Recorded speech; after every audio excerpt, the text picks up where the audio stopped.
What's up, everybody? Welcome to The Last Hobby. Today we're going to be comparing two incubators. We're going to be looking at these two different incubators. For one, we have the Farm Innovators Pro Series Digital Circulated Air Incubator with automatic egg turner, as you can read there.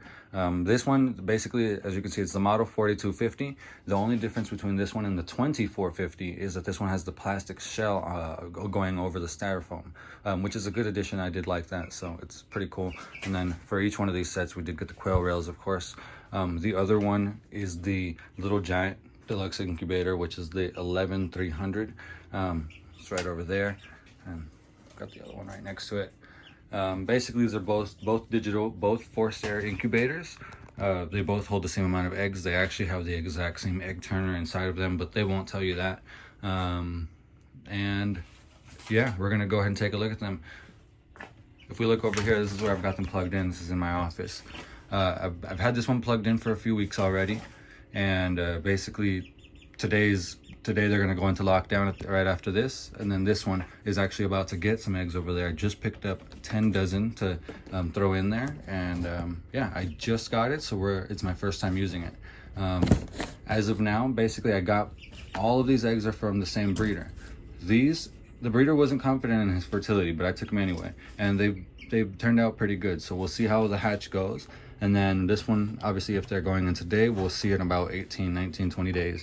We'll see how many chicks I had at the end of the day, and we'll go ahead and just do a comparison, see how many times I had to add water and things like that. Obviously, right off the bat, one of the things you'll notice is the filling holes this one has. This one is basically going to be for the majority of the incubation. And then it's got another one on the back side where you're going to add during the lockdown period. This one just has different channels. You have to open the lid and just slide it back a little bit, not very far. I'll show that in a second. And then you can go ahead and just add water with a turkey baster. Either way, you're going to need a turkey baster. Just the difference is you don't have to open this one. And apart from that, this one has a plastic shell while this one doesn't, and this one has a bigger viewing window. We'll see how that fares here, because I live in Las Vegas. Right now it's a little bit cold, but usually it's really hot. So I don't have any sort of heating or cooling inside of my office here, so it's they'll just do whatever the weather is here. It's usually at night it gets as low as 50 degrees in here, and during the day it only gets as warm as 70 degrees inside my office. So we'll see how that goes. This one has been performing really good. One more thing that I did want to note about these is that the Little Giant incubator did cost more than the Farm Innovators incubator.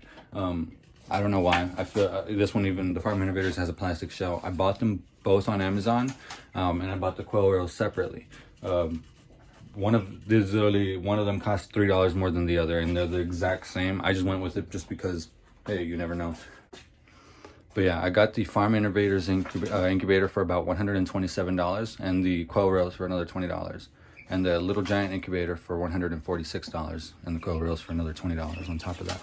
So this here's the egg turner. This one specifically has the chicken egg racks. I'm sure you can fit other eggs on there. Basically, you get the same quality egg turner with both of them. This is actually, this is definitely better quality than like a Wright Farm brand egg turner, which those work, but I had those fail on me in multiple different ways, and that's just unfortunate. Another detail I wanted to add is that the Farmer Innovators incubator included a kindling light. Now this one's good for chicken eggs, not so much for quail eggs, but I'll take it. It does not include batteries, but hey, added value. What I'm gonna do now is I'm gonna go ahead and switch out these chicken egg rails for the quail rails here. Basically all you have to do is remove the egg turner with these screws down here at the bottom. Then this will come apart and we can get those out of there and put the new ones in. All right, so to go ahead and get these egg rails removed, and so that we can go ahead and install our quail rails over here, first thing we're gonna do is remove a nut and bolt that go here, and it's a locking nut, so it's really annoying. So just gotta go ahead and get these two out of there, and then basically we go ahead and we can rotate these in this direction, and yep, we saw that fall out, and these guys will all come out just as well. So once you've got them at the angle that you need, you can literally just go through and pull these out. And honestly, I like to go ahead and put the new one in while I'm at it. Why not, right?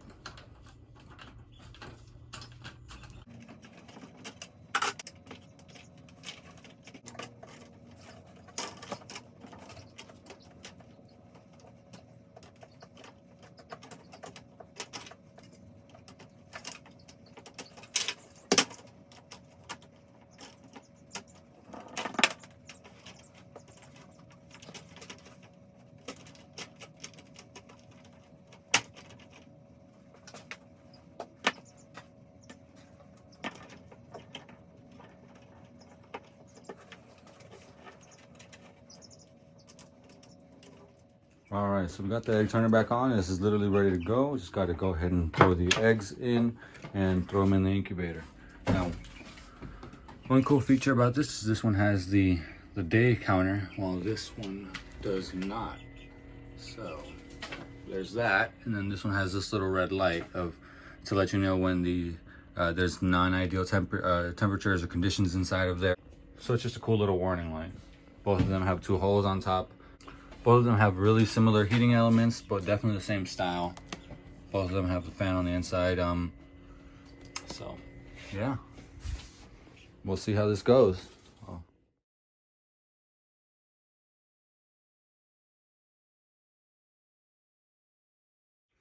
All right, so I went ahead and got the eggs transferred into the egg turner.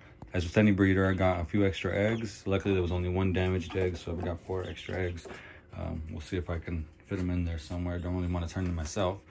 But yeah, we'll go ahead and get these thrown into the incubator and get started. All right, so let's remove the lid. Already feel the warmth, humidity coming out. Drop these guys in there. Looks like these guys going like this.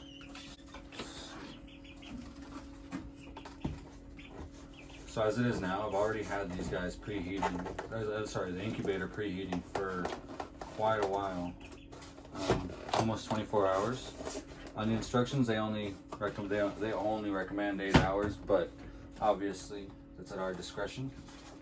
So, yeah. 24 hours it is, you know? Getting this lid, you can see the red light going off. A lot of you guys are familiar with this one. Now, let's see, got that lined up pretty good. Yep, and it's closed. I'll admit, the first time that I closed this guy, I had trouble lining it up, and it just spent last night with just a little crack.